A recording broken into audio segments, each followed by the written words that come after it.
नमस्कार दोस्तों, आपका स्वागत है अपनी YouTube चैनल PFP में। आज हम इंडसइंड बैंक के बारे में चर्चा करने वाले हैं। स्टॉक कंटिन्यूअसली ऊपर जा रहा है, अपने 52 वीक हाई पर ट्रेड कर रहा है। तो क्या ये रैली कंटिन्यू रहेगी या फिर गिरावट देखने को मिल सकती है? ऐसी सिचुएशन में एज ए रिटेलर हमें क्या करना चाहिए, इसके बारे में आज हम चर्चा करने वाले हैं। सबसे पहले कंपनी के फाइनेंशियल ट्रेंड पे नजर डाल देते हैं। आप देख पाएंगे रेवेन्यू ओवरऑल हमें ऊपर जाता हुआ नजर आया, प्रॉफिटेबिलिटी भी ओवरऑल आपको ऊपर जाती हुई नजर आती है और 2022 में ऑल टाइम हाई रेवेन्यू और प्रॉफिट रिपोर्ट किया है, जो कि अच्छी बात है। शेयर होल्डिंग पैटर्न के बारे में बात करें, टोटल प्रमोटर होल्डिंग है 16.51%, जिसमें से 7.51% प्लेज है। Mutual fund 12%, other DII 9%, FII 46%, retail and other category में 16.5% की हिस्सेदारी है। शेयर होल्डिंग पैटर्न बहुत ज्यादा अच्छा नहीं है। प्रमोटर देखिए यहां पर एज अ बैंक यहां पर ज्यादा हिस्सेदारी रख नहीं सकते हैं, लेकिन यहां पर भी आपको 7.5% प्लेज नजर आता है, ये अच्छी बात नहीं है। इंस्टीट्यूशंस का इंटरेस्ट है, ये अच्छी बात है, लेकिन रीसेंट ट्रेंड्स आपको थोड़े बहुत खराब होते हुए नजर आते हैं। म्यूचुअल फंड के बारे में बात करें तो म्यूचुअल फंड का स्टेक बढ़ रहा था, लेकिन फिलहाल कम हो रहा है। अदर DII का स्टेक कंटिन्यूअसली बढ़ता जा रहा है और FII का स्टेक हमें कंटिन्यूअसली रिड्यूस होता हुआ नजर आता है। तो ये सिचुएशन ऑफ कोर्स यहां पर बहुत ज्यादा पॉजिटिव नजर नहीं आती है। वैल्यूएशन के बारे में बात करें, 20 का P रेशियो है, सेक्टर का 21.6 है, price to book ratio almost 2 है, जबकि सेक्टर का 2.25 है। तो सेक्टर के साथ ही इसका वैल्यूएशन चल रहा है, ना बहुत ज्यादा महंगा है ना बहुत ज्यादा सस्ता दिखाई पड़ता है।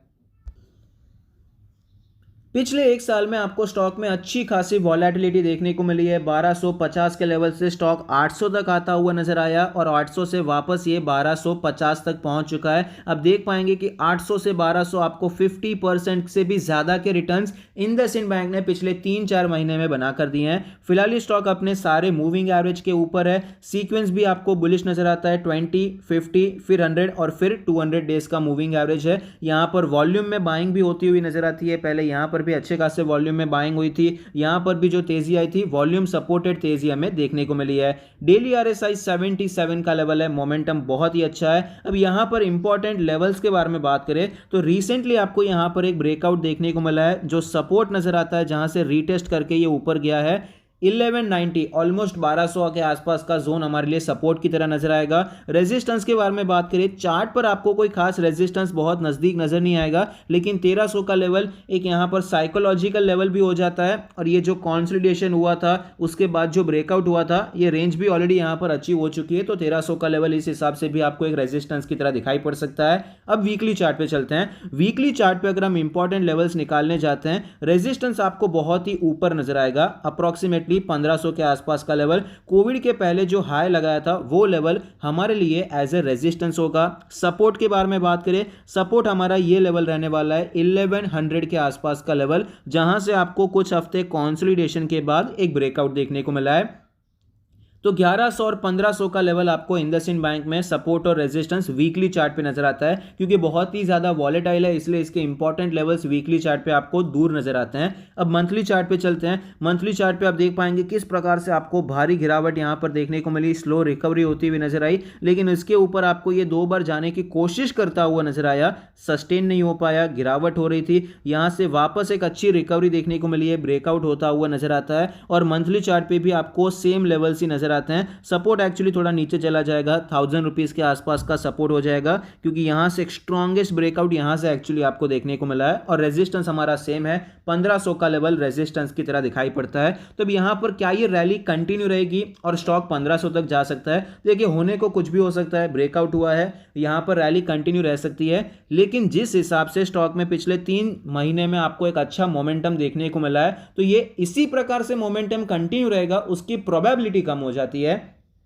उसका रीजन क्या है? क्योंकि यहां पर ब्रेकआउट लेवल था जो कि है 1250 का लेवल, यहां पर बिल्कुल भी टाइम स्पेंड नहीं किया है स्टॉक ने। ऐसा नहीं कि यहां पर कंसोलिडेशन करने के बाद आपको रैली देखने को मिली हो, आपको कंसोलिडेशन देखने को मिला 1000 रुपए के लेवल पे, फिर यहां से आपको एक अच्छा ब्रेकआउट हुआ और ये ब्रेकआउट की रैली आपको कंटिन्यू रहती हुई नजर आई है। 1250 को इसने रेजिस्टेंस को रिस्पेक्ट नहीं किया है और स्टॉक आपको ऊपर जाता हुआ नजर आया है। तो जनरली ब्रेकआउट लेवल से अगर बहुत दूर से स्टॉक ऊपर आ रहा है तो ये ब्रेकआउट के फेल होने के चांसेस भी होते हैं, वॉलेटिलिटी के चांसेस भी यहां पर बढ़ जाते हैं।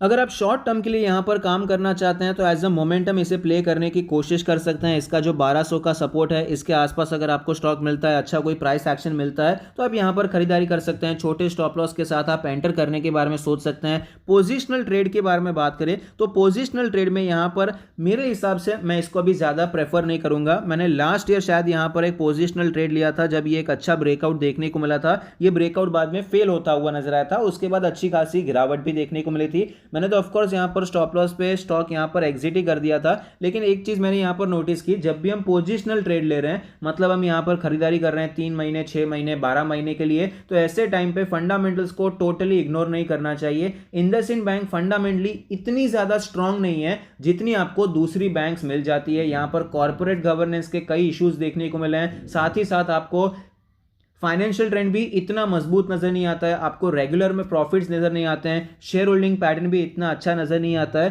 तो इसलिए मेरा मानना है जब हम पोजिशनल ट्रेड खेलते हैं तो ब्रेकआउट्स पे आपको थोड़ा कम प्रेफर करना चाहिए। सपोर्ट भी एक बार फिर भी चलेगा पोजिशनल ट्रेड के लिए, लेकिन यहाँ पर ब्रेकआउट पे इसके सस्टेन होने के चांसेस कई बार कम हो जाते हैं। ये मेरा पर्सनल एक्सपीरियंस रहा है जो कि मैं आपके साथ शेयर कर रहा हूं। तो इस हिसाब से पोजिशनल ट्रेड के लिए तो मैं ज़्यादा प्रेफर नहीं करूंगा, एटलीस्ट ब्रेकआउट पे तो प्रेफर नहीं करूंगा। रीटेस्ट पे हम देखते हैं, अगर वीकली चार्ट पे कोई अच्छा सेटअप बनता है तो हम वापस खरीदारी कर सकते हैं। फिलहाल के लिए मैं यहाँ पर वेट एंड वॉच करना चाहूँगा। लॉन्ग टर्म के बारे में बात करें तो लॉन्ग टर्म के लिए इससे बेहतर अपॉर्चुनिटीज मेरे हिसाब से मार्केट में अवेलेबल है। ICICI बैंक है, HDFC बैंक है, कोटक बैंक है, ये फंडामेंटली कहीं ज़्यादा बेहतर है। आप वहाँ पर निवेश कर सकते हैं लंबे समय के लिए। और अगर आप यहां पर ऑलरेडी निवेशित हैं, कई मेंबर्स यहां पर मुझे पूछ रहे हैं कि इंडसइंड बैंक में हायर लेवल्स पे अटके हुए हैं। कोविड के पहले जिसने ऑफ कोर्स निवेश किया रहेगा 1500 पे, 1200 पे, 1100 पे, अभी जस्ट वो कॉस्ट टू कॉस्ट आए रहेंगे, थोड़ा बहुत प्रॉफिट या थोड़ा बहुत माइनर लॉस में रहेंगे, तो क्या करना चाहिए? देखिए, अगर आपका विजन लॉन्ग टर्म का है तो लॉन्ग टर्म के लिए तो